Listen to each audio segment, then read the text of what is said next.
கர்த்தாவே, நீர் என்னை ஆராய்ந்து அறிந்திருக்கிறீர். என் உட்காருதலையும் என் எழுந்திருக்குதலையும் நீர் அறிந்திருக்கிறீர்.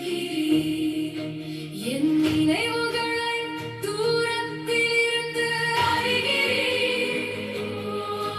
நான் நடந்தாலும் படுத்தி